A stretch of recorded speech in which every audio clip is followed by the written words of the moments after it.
Welcome friends, आज शुरू करते हैं क्लास 12 फिजिक्स का इलेक्ट्रिक फ्लक्स। अब हमारे लिए एक नया वर्ड आया कि फ्लक्स क्या है। तो फ्लक्स समझते हैं कब फ्लो। फ्लक्स मतलब बोलेंगे टू फ्लो या फ्लोइंग आउटसाइड। मैं ऐसा कह सकता हूँ कि आप समझ सकते हो कि मेरे पास यहाँ एक फैन है। Just consider it. आप कंसीडर करो, इमेजिन करो कि मैंने यहाँ एक फैन लगाया है।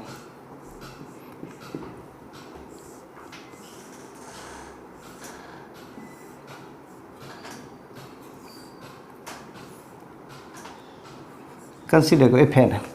अब इस फैन की हवा स्टूडेंट्स आप समझोगे ऐसे जा रही है। इस फैन की हवा ऐसे जा रही है, इसको हम बोलेंगे एयर। यहाँ ये फैन की एयर है, ये हमारे लिए फैन है। अब जो एयर है तो हम इसको उसी बात को समझते हैं कि इलेक्ट्रिक फील्ड के फॉर्म में क्या होगा।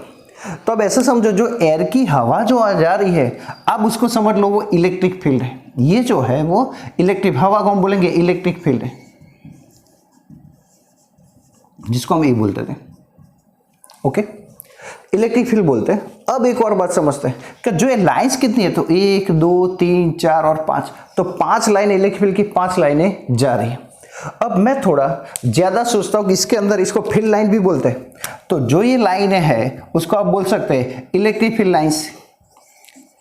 इलेक्ट्रिक फील्ड लाइंस पर कितनी है, तो 1 2 3 4 एंड 5, तो हम उसको 5 भी बोलते हैं। 5 जो नंबर आया है उसको हम बोलते हैं फ्लक्स।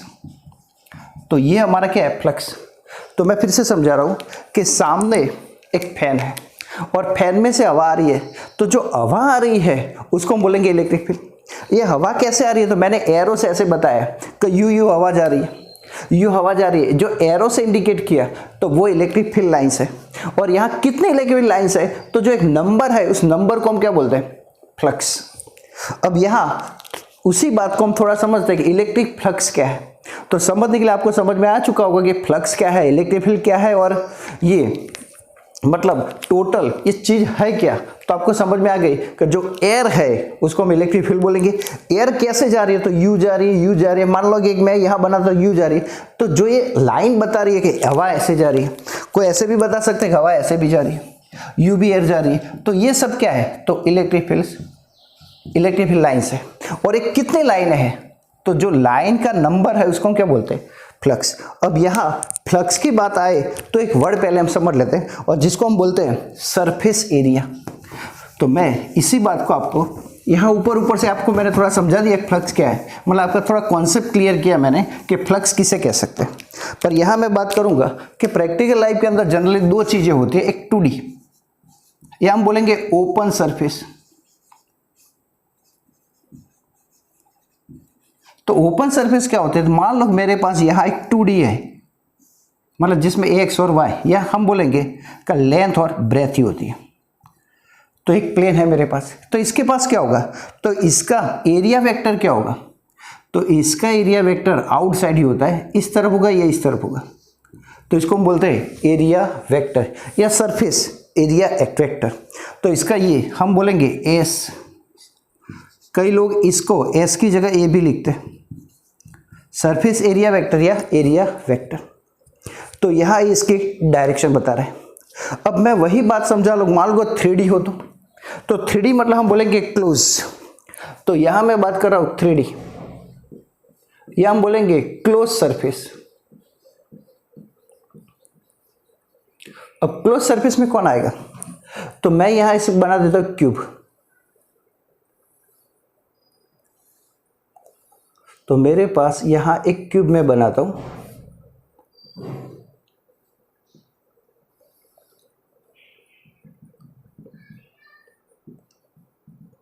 समझ लो कि एक क्यूब है। तो क्यूब को हम बोलेंगे 3D या क्लोज सरफेस।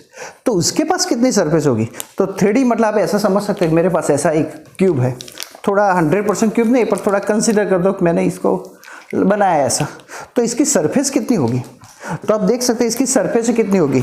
तो मान लो कि यह क्यूब है, तो इस रूम के जितना, तो मान लो ये सरफेस 1 है, ये 2 है, ये 3 है, ये 4 है, ये 5 है और ये 6 है। तो ये 6 सरफेस हो गई, 1 2 3 4, यहाँ 5 और मैं इसको बोल देता हूँ 6। ये 6 सरफेस है, तो उसका एरिया वेक्टर क्या होगा? तो हर तरफ से एक एक होगा।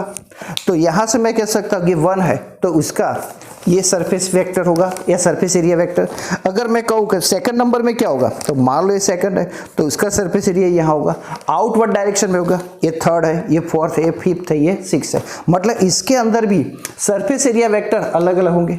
मान लो कि आप इन्हें इस सरफेस को 1 कह दिया, तो इसका एरिया वेक्टर इस तरफ होगा। ए भी बोल सकते हैं, एस भी, पर हमारी बुक के अंदर एस दिया था, मैं एस लिखेंगे। यहाँ मान लो दूसरी सरफेस है, उसमें से ऐसे होगा। ये मान लो तीसरी सरफेस है, तो ऐसे होगा। ये चौथी सरफेस है, मान लो ऐसा होगा। यहाँ आगे की मान लो 5वीं सरफेस, उसके बाहर आएगा, मतलब यू होगा, यू आएगा। और मतलब 6 नंबर की सरफेस वो अंदर की तरफ है। तो यहाँ से आपको सारी सरफेस तो समझ में आएगी 4, पर ये 5th और 6 क्या है? तो 5th मतलब ये, तो ये बाहर आएगा, और ये 6 मतलब ये अंदर की तरफ है। मतलब 6 सरफेस होगी और हर एक का एरिया वेक्टर क्या होगा? तो इसमें से ऐसे बाहर आएगा इस तरह, मतलब यू आ रहा है, और यहाँ से यू जा रहा है, और यहाँ से यू, मतलब सरफेस एरिया ऐसे आएगा हर एक आउटवर्ड डायरेक्शन में हम बोलेंगे। मान लो मैं सिलेंडर लेता हूँ, तो इसको सिलेंडर समझो। तो सिलेंडर होगा तो क्या होगा? तो सिलेंडर के लिए आप ऐसा लिख सकते हैं कि मान लो मेरे पास ये सिलेंडर है, और सिलेंडर का क्या होगा? तो इसके पर ये इसका सरफेस एरिया वेक्टर होगा, तो ये दूसरा सरफेस एरिया वेक्टर होगा। अगर मैं स्फीयर बोलूं, तो स्फीयर होगा तो उसमें क्या होगा? तो स्फीयर के अंदर भी ऐसा होगा कि आउटवर्ड डायरेक्शन में होगा, मतलब बाहर की तरफ। तो मान लो आप कोई स्फीयर लेते हैं, तो स्फीयर में रेडियल डायरेक्शन में होगा, बाहर की तरफ। तो ऐसा हो सकता है। तो यहाँ हम 3D की बात करेंगे, सरफेस एरिया। तो आपको इसके पास समझ में आएगा, कोई भी 3D इमेज हो या क्लोज सरफेस एरिया, यहाँ हम क्लोज सरफेस एरिया की बात करेंगे, तो उसके आउटवर्ड डायरेक्शन में होंगे। पर कैसे? तो परपेंडिकुलर डायरेक्शन में। तो यहाँ अब हम शुरू करते हैं कि हमारा क्वेश्चन है इलेक्ट्रिक फ्लक्स है क्या। तो ये बच्चों, इसमें से हर बार जी और नीट में और बोर्ड की एग्जाम में, सीबीएसई के एग्जाम में भी इसमें से छोटे क्वेश्चन भी आते हैं और उसके में से न्यूमेरिकल भी आ सकते हैं। तो इसी बात को हम समझते हैं। तो फ्लक्स का मतलब क्या होता है? फ्लो। किसका फ्लो? तो इलेक्ट्रिक लाइंस का। तो यहाँ मैं पहले इसकी डेफिनेशन कुछ लिखूं, तो उसके पहले आपको थोड़ा समझा देता हूं कि मान लो मेरे पास एक ऐसी एक सरफेस है और इसमें से कुछ लाइनें पास हो रही है, इलेक्ट्रिक लाइन से ऐसे पास हो रही है। तो आप देखेंगे कितनी पास हो रही है, तो इसमें से सिर्फ 3 पास हो रही है। इसको हम कंसीडर नहीं करेंगे क्योंकि वो अंदर नहीं आई, इसमें से पास नहीं होती।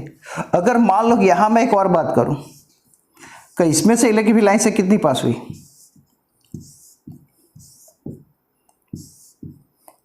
तो आप कह सकते हैं कि 4 हुई। तो इसका मतलब क्या हुआ? तो जितनी इलेक्ट्रिक लाइन ज्यादा होती है उतना ही नंबर बढ़ा। इस नंबर को हम बोलते हैं flux.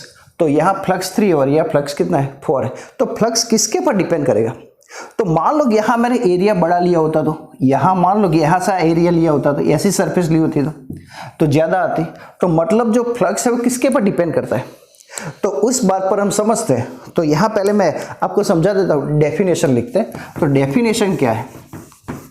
Number of electric field lines passing through a surface in perpendicular direction. Electric flux, number of electric field lines passing through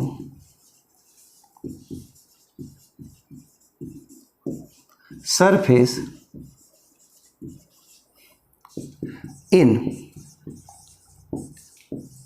perpendicular direction या परपेंडिकुलर डायरेक्शन ना लिखो तो भी चलता है, इज कॉल्ड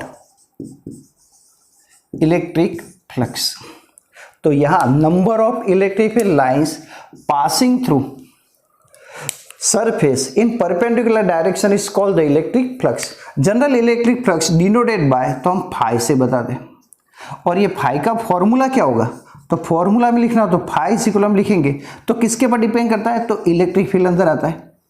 तो यहाँ इलेक्ट्रिक फील्ड की बात है। सरफेस, सरफेस मतलब हम कई बार बोलते हैं एरिया, कई लोग इसको सरफेस एरिया भी बोलते हैं, तो मैं इसको एस बोलूंगा। पर यहाँ दोनों के बीच में डॉट आएगा जिसको आप बोलते थे डॉट प्रोडक्ट 11th में। अगर मैं डॉट निकाल दूं तो आप जानते हैं हम लिख सकते हैं ई एस कॉस थीटा। आप पढ़े थे कि अगर ए क्रॉस बी हो तो आप लिखते थे ए बी साइन थीटा। अगर मान लो ए डॉट बी हो तो आप लिखते थे ए बी कॉस थीटा। तो इसी तरह ही आया, मतलब फ्लक्स किसके पर डिपेंड करता है, तो flux directly proportional to E, flux directly proportional to area vector and flux directly proportional to angle.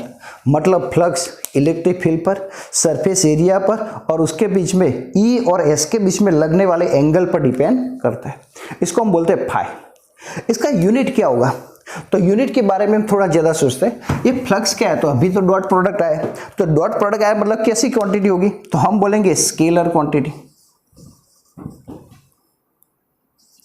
Scalar quantity है, और स्केलर क्वांटिटी मतलब इसमें डायरेक्शन की ज़रूरत नहीं है, तो हम फ्लक्स के अंदर डायरेक्शन की बात करेंगे नहीं।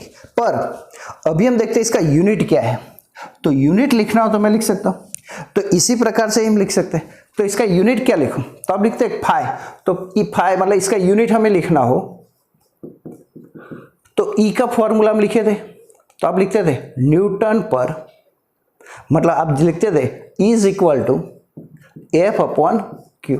तो एफ का तो न्यूटन और क्यू मतलब आप बोल सकते हैं कूलम, और यहाँ एस मतलब एरिया है, तो एरिया का होगा मीटर स्क्वायर। तो आप इसका यूनिट ऐसे लिख सकते हैं newton metre square coulomb inverse otherwise. दूसरा इसका यूनिट लिखना हो तो हम ई का एक और यूनिट भी लिखते थे, क्या था, तो वोल्ट मीटर इनवर्स, और यहां एरिया सरफेस एरिया का होगा मीटर स्क्वायर, तो इसका यूनिट होगा वोल्ट मीटर। और तीसरा वेबर इसको बोलते हैं, WB बोलेंगे पर उसको बोलेंगे हम रीड इट वेबर। तो इसके there are 3 units of the electric flux. कई बार एग्जाम में ऐसा भी पूछा जाता है, अब following which the unit is not a unit of electric flux, अब following which is not a unit of electric flux. मतलब 4 आपको यूनिट दिया तो A, B, C और D में कुछ दिया होता है, और फिर बोलते हैं कि कौन सा इसका यूनिट नहीं है, तो ये है, ये है और ये है, इसके अलावा जो वो उसका नहीं होगा। तो यहाँ फ्रेंड्स हम इलेक्ट्रिक फ्लक्स की बात करें, यहाँ से जी और नीट में ज़्यादा क्वेश्चन आता है, इसका डायमेंशनल फॉर्मूला क्या होगा, तो मैं डायमेंशनल फॉर्मूला इसका लिख देता हूँ। तो डायमेंशनल फॉर्मूला लिखना हो तो सिंपल चीज़ है, आप जानते हैं फाई, तो phi is equal to E A cos theta. अब ई मतलब आप जानते थे फोर्स अपॉन क्यू, मतलब फोर्स पर यूनिट चार्ज, एरिया, और कॉस थीटा मतलब इसका कोई डायमेंशनल फॉर्मूला नहीं होता। फोर्स का आप जानते हैं m1 L1 T-2। Electric charge को आप लिखते थे Q is equal to AT मतलब एम्पियर टाइम। हम यहाँ एरिया का लिखेंगे L2, तो इसका टोटल यूनिट कितना होगा, तो m1 L3 T-3 और A-1 होगा ना, ये ऊपर जाएगा मतलब माइनस हो जाएगा। तो ये इसका डायमेंशनल फॉर्मूला है। ये ज़्यादातर जी और नीट में आ चुका है कि dimensional formula of electric flux क्या होता है, तो ये एक इम्पोर्टेंट पॉइंट था। तो यहाँ से इलेक्ट्रिक फ्लक्स को आप थोड़ा बहुत समझे होंगे। अब उसके कुछ केसेस देखते हैं कि इलेक्ट्रिक फ्लक्स कब जीरो होगा, कब मैक्सिमम होगा, कब। तो यहाँ मैंने बताया कि इलेक्ट्रिक फ्लक्स स्केलर तो है, पर साथ में क्या है, तो ये जो क्वांटिटी है वो पॉजिटिव भी हो सकती है, नेगेटिव भी हो सकती है और जीरो भी हो सकती है। तो इसका मतलब क्या हुआ, तो इलेक्ट्रिक फ्लक्स एक मैथमेटिकल टर्म है, मैथमेटिकल टर्म है। तो यहां से हमें इलेक्ट्रिक फील्ड के बारे में लिखना हो तो हम इतना लिख सकते हैं। तो इसकी डेफिनेशन, इसका फॉर्मूला, वो स्केलर क्वांटिटी, वो पॉजिटिव, नेगेटिव या जीरो भी हो सकती है। वो मैथमेटिकल टर्म है, मतलब एक नंबर है। जैसा मैंने आपको बताया कि मान लो कि यहाँ से इलेक्ट्रिक फील्ड लाइन से ऐसे पास हो रही है, तो इसमें से कितनी पास हो रही है, सरफेस में से, तो आप कह सकते हैं 2 पास हो रही है, तो फाई इज इक्वल टू 2 आएगा। तो मतलब एक नंबर है। तो इलेक्ट्रिक फील्ड क्या है, एक नंबर है। अगर 3 पास होती 3, पर इसके अंदर से पास होनी चाहिए, पासिंग थ्रू द सरफेस। इसके हमने यूनिट लिखे, इसके डायमेंशनल फॉर्मूला लिखा। अब यहाँ कुछ उसके केसेस देखते हैं। तो इलेक्ट्रिक फील्ड के कुछ, इलेक्ट्रिक फ्लक्स के कुछ केसेस देखते हैं। तो यहाँ some cases of the electric जो एमसीक्यू में, शॉर्ट क्वेश्चन में या जी में और नीट में आते हैं। तो यहां से समझे फ्लक्स क्या है, तो एक मैथमेटिकल नंबर है, lines, number of electric lines passing through the surface in perpendicular direction. तो यहां नंबर ऑफ फील्ड लाइंस क्या होता है, तो यहां से कुछ इसके केसेस देखते हैं। केसेस 1 ले लेते हैं। अब यहां मैं लिखता हूं कि E and S are parallel each other. यहां से मैं ऐसा कह देता हूं, मान लो यहां से इलेक्ट्रिक फील्ड लाइंस ऐसे जा रही, इलेक्ट्रिक फील्ड लाइंस यहां से यू जा रही है। अब ये इलेक्ट्रिक फील्ड लाइंस जा रही है और किस में से जा रही है, तो मैं यहां कुछ बना देता हूं कि मान लो कि यहां मैंने एक सरफेस बना दिया, इस सरफेस में से इतनी लाइनें पास होती है, तो ये मेरा सरफेस एरिया। अब मैं सोचूंगा तो इसके अंदर कई चीजें मुझे लेनी है। तो यहां हम सोचते हैं कि इलेक्ट्रिक फील्ड लाइंस, मान लो कि यहां से और इलेक्ट्रिक फील्ड लाइनें पास हो रही है, तो यहां से एक नीचे से पास हो रही है, एक यहां पर है, एक शायद ऊपर है, मान लो इसमें से पास नहीं होती पर थोड़ी नीचे है। तो इसके लिए क्या कह सकते हैं, तो पहले तो मुझे इसका फ्लक्स फाइंड करना, तो क्या करूं, तो पहले इसका फ्लक्स फाइंड करना, तो ये लाइन, ये कंसीडर हम नहीं करते, तो आप 1 2 3 4 और 5 दोनों कह सकते हैं। तो मतलब इसका इलेक्ट्रिक फ्लक्स आप देखते जाओ फिगर को देख के, तो इलेक्ट्रिक फील्ड लाइंस कितनी, उसकी फाई इक्वल कितना होगा 5, पर मुझे कैलकुलेट करना है मैथमेटिकल टर्म से, तो कैसे करूं, तो फाई का फॉर्मूला हमने भी लिखा, E dot S, dot product हम ऐसा लिख सकते हैं, ई एस कॉस थीटा। अब स्टूडेंट्स ई की वैल्यू, तो इलेक्ट्रिक फील्ड इस तरफ है और इसका एरिया क्या होगा, एरिया वेक्टर। तो अभी मैंने बताया कि कोई भी सरफेस होता है उसका एरिया वेक्टर क्या होता है, तो उसके परपेंडिकुलर होता है। तो मान लो मेरे पास यहाँ एक छोटी सी डायरी पड़ी है, मैं वो लेता हूँ, तो मान लो ये मेरे पास एक डायरी है, अब इसमें ऐसे मैंने रखा है, तो इसका एरिया वेक्टर क्या होगा, तो आप देख सकते इसके परपेंडिकुलर डायरेक्शन होगा, तो मतलब यहां से दोनों एक ही डायरेक्शन में होगी, तो मतलब इसका एरिया वेक्टर भी उसी डायरेक्शन में होगा। तो ये S और ये हम E, तो दोनों की डायरेक्शन सेम है, और डायरेक्शन सेम हो तो थीटा इज इक्वल क्या लिखते हैं 0, और cos 0 की वैल्यू तो आप जानते हो कितना होगा 1, तो फाई इज इक्वल क्या होगा ES, मतलब बोल सकते हैं मैक्सिमम फ्लक्स है। तो अगर E and S are parallel each other, तो we can get the maximum electric flux. अगर परपेंडिकुलर हो तो क्या होगा, तो वो बात हम समझते हैं। मैं ऐसे दूसरा केस लेता हूं का E and S are perpendicular each other, are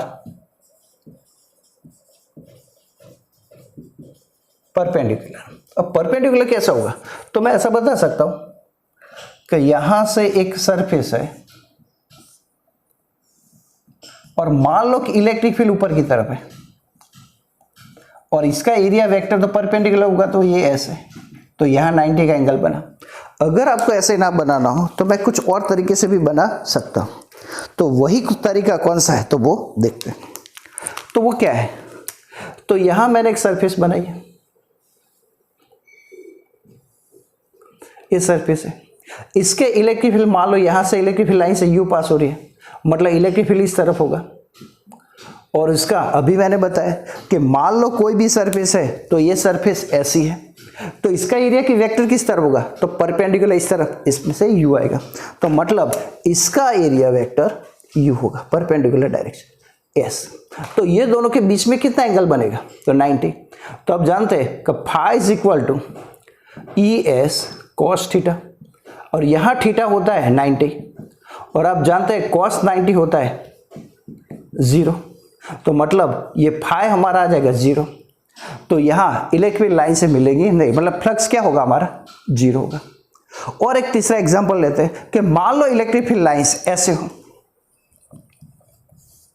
कि यहां कोई बार एंगल बने E and S, angle between the E and S is theta, ऐसा हो, मान लो इलेक्ट्रिक फील्ड लाइंस ऐसी है, ये इलेक्ट्रिक लाइंस है। यहाँ मैं कोई सरफेस रख देता हूँ, तो आप ऐसा कंसीडर करो मैंने एक सरफेस यहाँ ऐसे रख दी, ऐसी इस सरफेस है पूरी, तो इसका इलेक्ट्रिक फील्ड तो आप जानते हैं कि इलेक्ट्रिक फील्ड कहाँ जा रहा है, तो इस तरफ, और इसका एरिया वेक्टर किस तरफ होगा, तो परपेंडिकुलर। तो अभी हम समझे परपेंडिकुलर मतलब यहाँ से यू जाएगा, तो यहाँ से दोनों के बीच में इलेक्ट्रिक फील्ड और दोनों के बीच में एंगल थीटा बनेगा। पर ये एंगल क्या होगा, तो this theta is less than 90, तो 90 से कम हो तो इसको आप बोलते हैं एक्यूट एंगल, और 90 से कम हो तो फर्स्ट क्वाड्रेंट आता है, मैथ्स वाले कहते हैं कि फर्स्ट क्वाड्रेंट है ऐसा, तो फर्स्ट क्वाड्रेंट के अंदर ये 0 और ये 90, तो कॉस यहाँ पॉजिटिव होता है। बायो वाले स्टूडेंट्स इसमें मत पढ़ो, आप सिर्फ इतना ही रखो कि फर्स्ट क्वाड्रेंट ऐसा हो तो फ्लक्स क्या आएगा, फर्स्ट क्वाड्रेंट मतलब ये पॉजिटिव आएगा, फाइन। पर मान लो यही चीज ऐसे कुछ मैं बनाऊं, केस में फॉल ले लेता हूं। बच्चों इसमें से छोटे एमसीक्यू शायद या शॉर्ट क्वेश्चन भी आ सकते हैं, ऐसा है। 4th नंबर में ऐसा लिखता हूं, मान लो कि इलेक्ट्रिक फील्ड ऐसे जा रहा है, इलेक्ट्रिक फील्ड लाइंस या इलेक्ट्रिक फील्ड की डायरेक्शन हमने ऐसी बताई, और यहां से मैंने कोई सरफेस को यू रख दिया है, ऐसे कोई सरफेस है। अब आप बोलेंगे इसका इलेक्ट्रिक फील्ड कितना होगा, तो यहां आप ऐसा कंसीडर करते हैं इलेक्ट्रिक फील्ड लाइंस किस तरफ जा रहे हैं, तो कोई भी मान लो कि इस तरफ जा रही है इलेक्ट्रिक फील्ड लाइंस इस तरफ, और यहां से इसमें से परपेंडिकुलर डायरेक्शन में आपको सरफेस एरिया बनाना है, तो ये, तो यहां जो एंगल ये बनेगा वो मोर देन 90 बनेगा, मोर देन 90 बनेगा, तो इसको बोलते हैं आप ऑब्ट्यूस, और ये एंगल होगा 90 से बड़ा, और 90 से बड़ा हो तो सेकंड क्वाड्रेंट आता है, आप जानते हैं कि ये फर्स्ट क्वाड्रेंट ये सेकंड क्वाड्रेंट, तो कॉस नेगेटिव होता है, तो फाई कितना होगा, तो कॉस नेगेटिव हो तो फाई क्या होगा, नेगेटिव, तो मतलब फ्लक्स आएगा नेगेटिव। तो मैंने बोला था फ्लक्स जो है वो पॉजिटिव भी हो सकता है, नेगेटिव भी हो सकता है और जीरो भी हो सकता है। कई बार ऐसा भी सोचता है कि मान लो कि पॉजिटिव चार्ज हो तो पॉजिटिव चार्ज में से electric lines are outward direction, तो इसका फ्लक्स क्या होगा, तो फ्लक्स इसका होगा पॉजिटिव। मान लो नेगेटिव चार्ज हो तो नेगेटिव चार्ज हो तो इसका फ्लक्स होगा नेगेटिव। और मान लो कोई सरफेस ऐसी भी हो कि जिसके अंदर से ये 6 नंबर 7 नंबर में देखें, मान लो कोई सरफेस में से इलेक्ट्रिक लाइंस पास ही नहीं होती तो फ्लक्स क्या होगा, तो मैं एक लास्ट केस ले लेता हूँ 7 का। यहाँ मेरे पास एक सरफेस है और उसमें से इलेक्ट्रिक फील्ड ऐसे आती है पर उसमें से पास नहीं होती, डायरेक्ट उसके ऊपर से या ऐसे निकल जाती है, तो यहाँ से क्या होगा, तो इसमें से पास नहीं हुई, इसका मतलब ये ऊपर से निकल जाती है, तो इसका फ्लक्स क्या होगा, 0 होगा। तो यहाँ ये 7 जो केसेस है इसमें से शॉर्ट क्वेश्चन भी आते हैं, तो यहाँ आपको इलेक्ट्रिक फ्लक्स समझ में आया होगा। आज मैं इसके कुछ न्यूमेरिकल देखते हैं जिससे आप क्लियर बातें समझ पाएंगे। इलेक्ट्रिक फ्लक्स के कुछ एग्जाम्पल देखते हैं।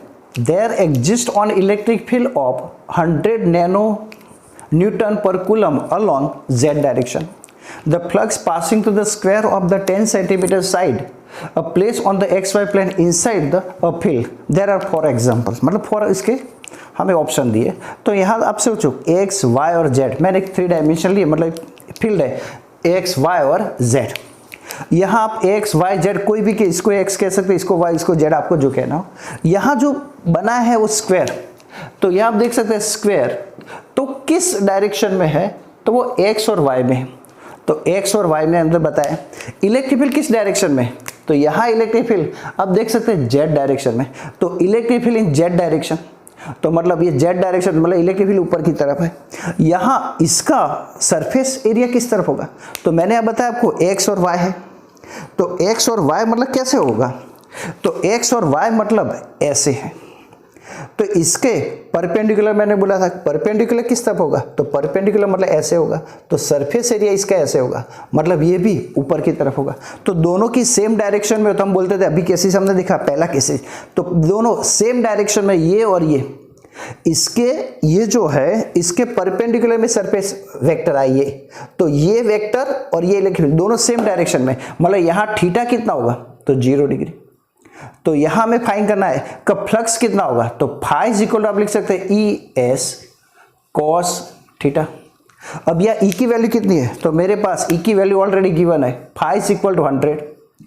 अब एस मतलब क्या, तो एरिया, एरिया मतलब दिया है हमें 10 सेंटीमीटर, तो ये 10 सेंटीमीटर है, सेंटीमीटर को मीटर करेंगे 0.1 मीटर, ये भी होगा 0.1 मीटर, मतलब लेंथ इंटू ब्रेथ, इसको एरिया बोलते हैं, स्क्वायर है तो लेंथ इंटू ब्रेथ मतलब 0.1, इसका एरिया कितना होगा, तो 0.1 इंटू 0.1 मतलब 0.01 होगा, तो 0.01 इंटू कॉस 0, कॉस 0 की वैल्यू तो आप जानते हैं कितनी होती है 1, और यहाँ इन दोनों का इंटू करेंगे कितना आंसर आएगा 1, तो 1 न्यूटन, मतलब हम बोल सकते हैं इसको वेबर, या हम बोलेंगे न्यूटन मीटर स्क्वायर पर कूलम, या वेबर सॉरी वोल्ट मीटर भी बोल सकते हैं। तो इसका आंसर हमारे पास 1 आया, तो 1 ऑप्शन कौन सा है, तो हमारा ऑप्शन आया 1। तो ये हमारा एक एग्जांपल था, सिंपल था। एक और बात समझते इसी के अंदर, तो मान लो यहां मैं डायरेक्शन बदल देता हूं और यहां से अब ये एक्स वाई की जगह मैं वाई जेड कर दूं, तो यहां मैं लिख देता हूं, डायरेक्शन बदल देता हूं, वाई और जेड कर देता हूं, तो क्या होगा, तो हमारा जो वेक्टर है वो किस तरफ होगा, इलेक्ट्रिक फील्ड तो जेड डायरेक्शन है ही, पर यहां से वो कितना होगा, तो यहां मैंने लिखा स्क्वायर किस डायरेक्शन में, वाई और जेड में, तो वाई और ये जेड ऐसा होगा, तो यहां आएगा, यहां आएगा वाई और जेड, यहां होगा वाई और जेड, ये होगा ना। अब देखो वाई और जेड के बीच में, अब इसका क्या होगा, तो अभी मैंने आपको बताया कि ये है, तो इसका मतलब ये हुआ, तो इसका एरिया वेक्टर किस तरह होगा, इसको परपेंडिकुलर मतलब ऐसे होगा, बाहर की तरफ ऐसे आएगा ना, यू आएगा, और ये इस तरफ होगा और ये ऊपर है, तो इलेक्ट्रिक फील्ड हमारा इस तरफ है और ये एरिया वेक्टर इस तरफ है, तो दोनों एक दूसरे के क्या हुए, तो परपेंडिकुलर, मतलब यहां दोनों के बीच में क्या बनेगा एंगल 90 का, तो यहां हम लिखेंगे theta is equal to 90 degree, तो ये वैल्यू मैं यहां रख दूं और cos 90 की वैल्यू यहां पर रख देंगे, तो cos 90 कितना होता है 0, तो मतलब टोटल आंसर क्या आ जाएगा 0। तो अगर ऑप्शन तब ये ऐसे पूछते हैं तो यहाँ एक ऑप्शन हम बढ़ा देते हैं 0, तो ये ऑप्शन आएगा। तो यहाँ आपको बात रखनी है किस डायरेक्शन में ये है, तो वो हम समझेंगे। ओके, तो यह एक सिंपल बात है कि यहाँ कौन सी डायरेक्शन वो आपको याद रखना पड़ेगा। आगे एक और एग्जाम्पल लेते हैं, example 3, electric field in the region of the square is equal to 5r caret plus 2j caret plus 3k caret newton per coulomb. The electric flux passing through the square of the area 50 centimetre square plane in the xy plane inside the electric field. There are 4 option is given here the x, y and the z। Electric field in the phi है जो x direction में, या I का मतलब x direction होता है, J का मतलब y और K का मतलब z डायरेक्शन होता है। तो मतलब इलेक्ट्रिक फील्ड तीनों डायरेक्शन में, पर यहाँ जो xy जो प्लेन हमें दिया है, xy प्लेन जो यहाँ मैंने बताया, तो यहाँ इसका एरिया कितना होगा, सरफेस एरिया। तो मैंने अभी बोला है कि सरफेस एरिया होता है, तो सरफेस एरिया हमने ऐसे रखा है, ये इसका मतलब ऐसे होता है, तो सरफेस एरिया कैसे होगा, यू होगा। किस डायरेक्शन में आएगा, ऊपर जेड में। तो यहाँ हमारा जो एस है वो किस डायरेक्शन में होगा, तो एस हमारा दिया है 50 सेंटीमीटर मतलब 50 मीटर स्क्वायर, पर किस डायरेक्शन में, तो इसका सरफेस एरिया ऊपर की तरफ होगा, और ऊपर मतलब जेड है, तो जेड को हम क्या बोलते हैं, के कैरेट। अगर एक्स में होता तो आई कैरेट, और वाई में होता तो जेड कैरेट। अगर बच्चों आपको समझ में एक सिंपल तरीका है कि यहाँ एक्स और वाई दिया है, तो कौन नहीं है, जेड नहीं है, तो जेड लिख दो, तो जेड को हम क्या बोलते हैं, के कैरेट। अगर मान लो कि ये x और z होता तो क्या लिखते हैं, y में आता, तो y में मतलब क्या होता है, j कैरेट। अगर मान लो अगर z और x होता, y होता तो क्या होता, तो कौन नहीं आया, x, तो x आता, तो मतलब कौन सा आएगा, i कैरेट। मतलब ऐसे भी आप समझ सकते हो कि कोई भी सिंपल चीज है, जो दो है उसके अगला जो तीसरा रह गया, तो x और y है, तो z नहीं है, तो z डायरेक्शन में सरफेस एरिया होगा। ये सिंपल तरीका है। अब मुझे फाइंड करना है, तो फाई इज इक्वल हम लिख सकते हैं ई एस। यहाँ दोनों की वैल्यू मैं रख देता हूँ, phi i caret plus 2j caret plus 3k caret, and value of the S 50k caret. अब आप जानते हैं इसको डॉट प्रोडक्ट बोलते हैं। इसका तरीका था, तो i इंटू के, तो i और k होता है, तो आप जानते हैं i इंटू के 0 होता है, तो इसका आंसर आएगा 0। j इंटू के, तो j इंटू के आप 11 में पढ़े थे, तो वो भी 0 होता है। और k इंटू के, तो आप जानते हैं K इंटू के या I इंटू आई हो, मतलब दोनों सेम हो तो 1 होता है, तो 1 आएगा और 3 5 जा 15 0, तो 150 आएगा। तो हमारा ऑप्शन होगा सेकंड बी।